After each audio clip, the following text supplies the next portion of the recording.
Publiquei há pouco tempo a tradução do meu primeiro livro. Em português chama-se Sons da Nação e fala da música popular urbana em Angola e sobretudo em Luanda, a partir de 1945 até 2002, mas realmente a maioria do conteúdo do livro trata dos anos 60 e 70 e o movimento naquele momento que era o mais importante, que era a música urbana. Então, para endereçar um bocado os assuntos deste projeto de resistência e afirmação cultural, queria falar algumas coisas sobre a música popular urbana naquela altura. Eu acho que, como tenho dito em outros sítios, é um bocado um erro encarar só a música somente como resistência, né? A música é muito mais, né? É alegria, é maneira de se juntar pessoas.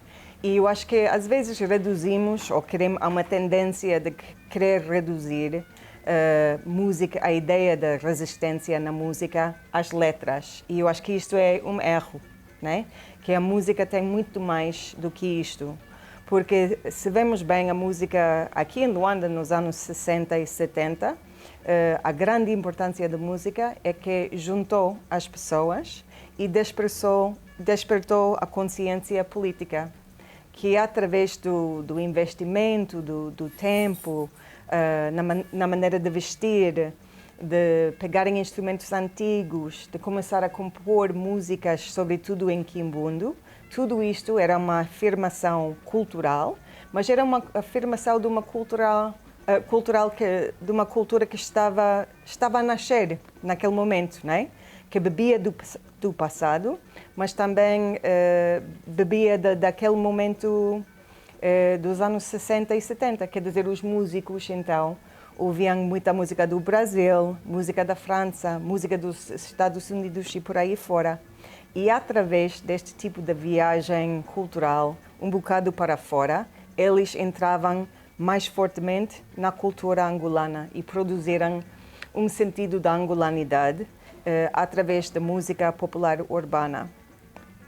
Então isto foi muito importante, mas como estava a dizer, não era só nas letras nem na música. E esta parte era importante, de certeza, mas também o facto de criar clubes e associações onde as pessoas podiam se juntar para ouvir música e fazer outras atividades e aquele tipo de organização que era preciso, né? As pessoas falavam muito do que aprendiam um bocado a democracia, numa situação nos anos 60 e 70 que sabemos foi altamente repressiva.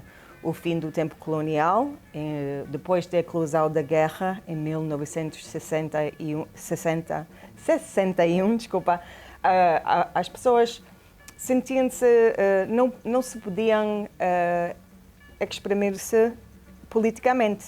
Não houve esta possibilidade, mas houve um florescimento, um crescimento na vida cultural.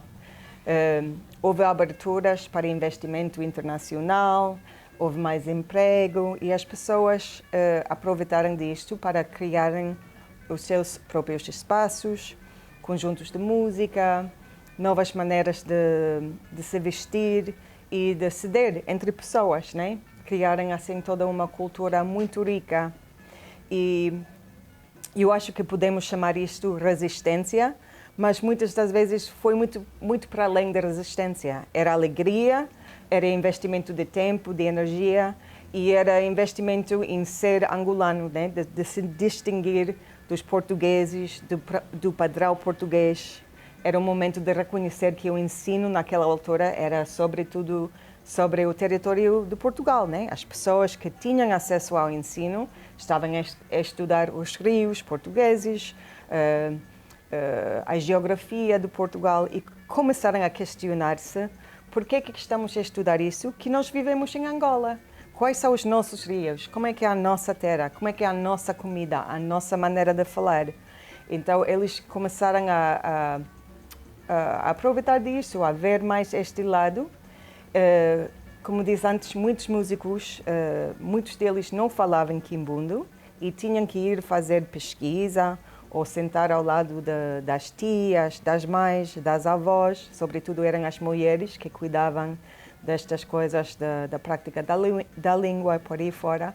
E os músicos, muitos deles, aprenderam quimbundo mesmo para compor as músicas naquela altura. Então, isto tudo foi uma afirmação cultural, obviamente, e foi muito importante. E já sabemos também que a música, qualquer arte, né, ninguém realmente, é muito raro que as pessoas escrevam letras muito críticas. Também não é interessante.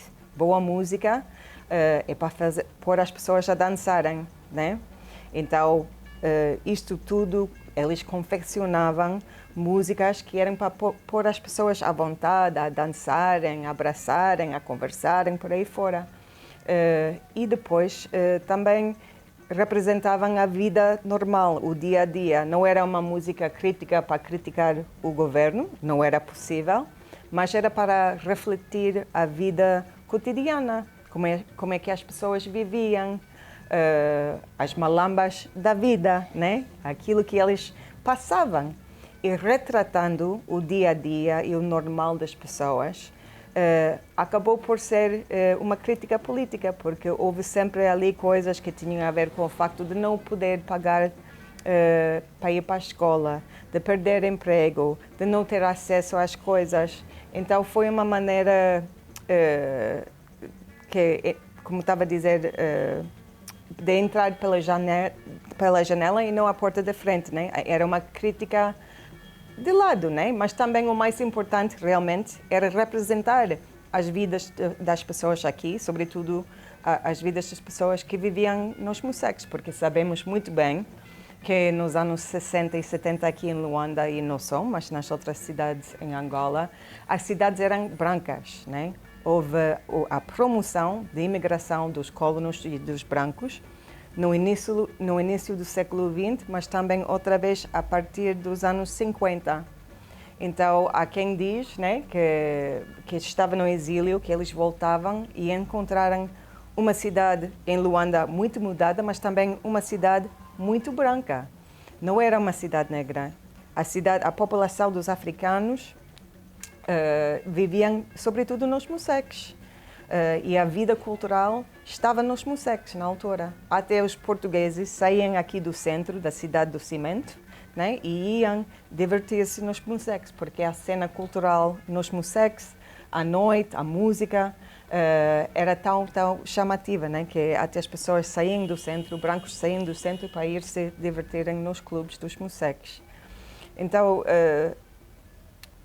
acho que é tudo isto um bocado, né? Que é pensar na resistência de forma mais geral, de entender que a resistência às vezes não é sempre pensada em termos direitos, né? As pessoas fazem de lado e os músicos nos anos 60 e 70, estamos a falar dos grandes conjuntos, dos Quiesos, cantores como Elias de Aquimoeso, os Quissueas do Ritmo, África Ritmos, Ngoma Jazz, Cabinda Ritmos, Jovens do Prenda, estes conjuntos todos representavam o cotidiano e representando o cotidiano estavam a refletir a vida das pessoas normais nos Museques e aquilo que eles passavam. E isto acabou por ser uma crítica ao regime colonial, porque representava um mundo que era vivido que não era do padrão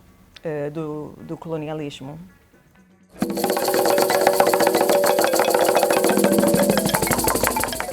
Para falar um bocado do legado desta música, eu não gosto do termo legado porque acho que é um termo muito estático. E eu acho que a cultura é sempre muito dinâmica, né? A cultura é produto de dinamismo, né? Mas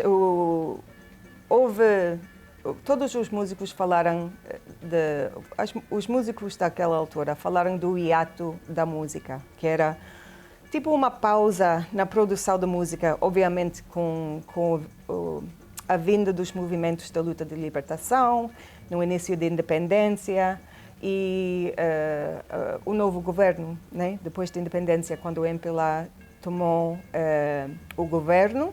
Depois houve umas orientações na política em que, e também as pessoas, né? A música tornou-se um bocado mais panfletária, né? Era mesmo para falar de independência, falar da situação daquele momento, da invasão dos sul-africanos e não só. Então a música mudou um bocado, mas nunca se perdeu a maneira de tocar daquele tempo. Hoje em dia fala-se muito do samba, mas o samba como conceito foi se desenvolvendo através do tempo. Nos anos 60 e 70 as pessoas até falavam tanto quanto de tocar um merengue, uma rumba, do que tocar samba, né? Hoje falamos muito de samba, mas realmente temos que ver que isto desenvolve-se através do tempo e houve um termo, eu acho que a prática de samba realmente era diversa.